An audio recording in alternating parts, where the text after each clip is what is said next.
Another issue, big one, is immigration.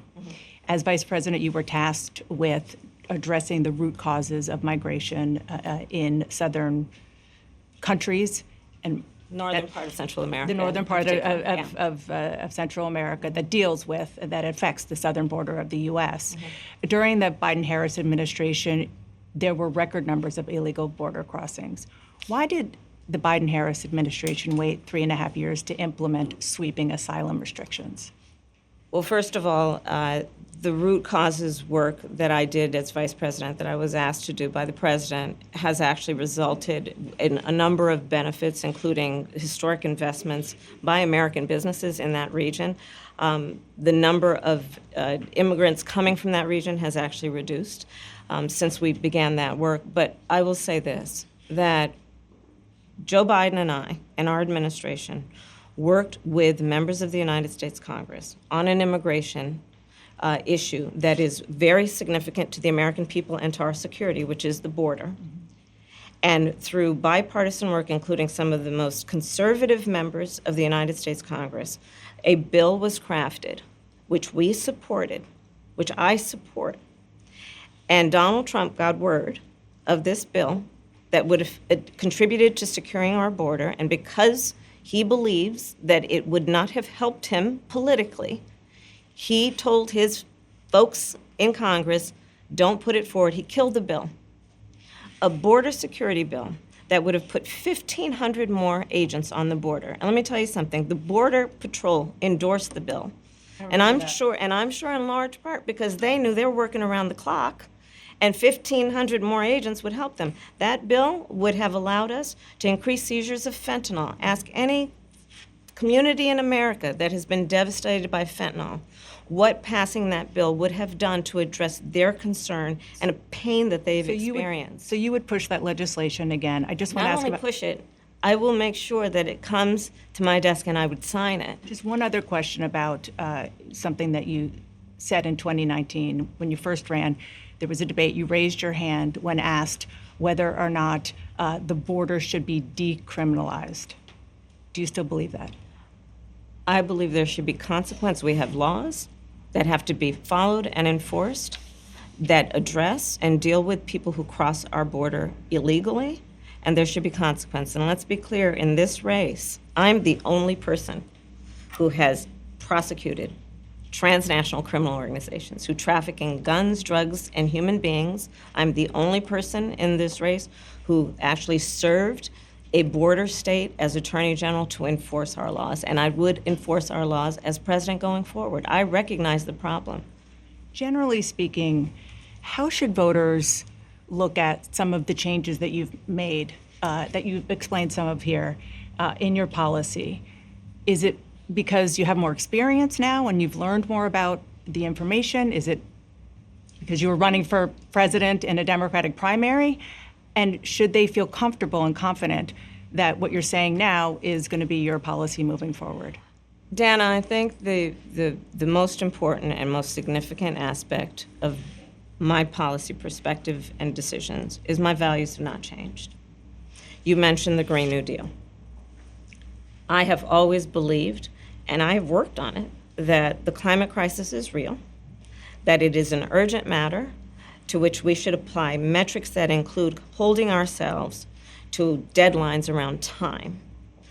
We did that with the Inflation Reduction Act. We have set goals for the United States of America and by extension the globe around when we should meet certain standards for reduction of greenhouse gas emissions, as an example. That value has not changed. My value around what we need to do to secure our border, that value has not changed. I spent 2 terms as the Attorney General of California prosecuting transnational criminal organizations, violations of American laws regarding the illegal passage of guns, drugs, and human beings across our border. My values have not changed. So that is the reality of it. And 4 years of being vice president, I'll tell you, one of the aspects to your point is traveling the country extensively. I mean, I'm here in Georgia, I think somebody told me 17 times since I've been vice president in Georgia alone. I believe it is important to build consensus, and it is important to find a common place of understanding of where we can actually solve problems. On that note, you had a lot of Republican speakers at the convention. Will you appoint a Republican to your cabinet? Yes, I would. Anyone Yes, in mind? I would. No one in particular in mind. We got 68 days to go with this election, so I'm not putting the cart before the horse. But I would. I think it's really important. I have spent my career inviting diversity of opinion. I think it's important to have people at the table when some of the most important decisions are being made that have different views, different experiences. And I think it would be to the benefit of the American public to have a member of my cabinet who was a Republican. Speaking of Republicans, I want to ask you about your opponent, Donald Trump. Okay. I was a little bit surprised. People might be surprised to hear that you have never interacted with him, met him face to face. That's going to change soon. But what I want to ask you about is what he said last month. He suggested that you happened to turn black recently for political purposes, questioning a core part of your identity. Yeah. Any? Same old tired playbook. Next question, please. That's it? That's it. Okay. Let's talk about some foreign policy issues that would be on your plate if you become commander-in-chief. President Biden has tried unsuccessfully to end the war between Israel and Hamas in Gaza. He's been doing it for months and months, along with you. Would you do anything differently? For example, would you withhold some U.S. weapons shipments to Israel? That's what a lot of people on the progressive left want you to do. Let me be very clear. I'm unequivocal and unwavering in my commitment to Israel's defense and its ability to defend itself. And that's not going to change. But let's take a step back. October 7, 1,200 people were massacred. Many young people who were simply attending a music festival. Women were horribly raped. As I said then, I say today, Israel has a right to defend itself. We would. And how it does so matters. Far too many innocent Palestinians have been killed. And we have got to get a deal done. We were in Doha. We have to get a deal done. This war must end. And in the meantime, and we must get a deal that is about getting the hostages out.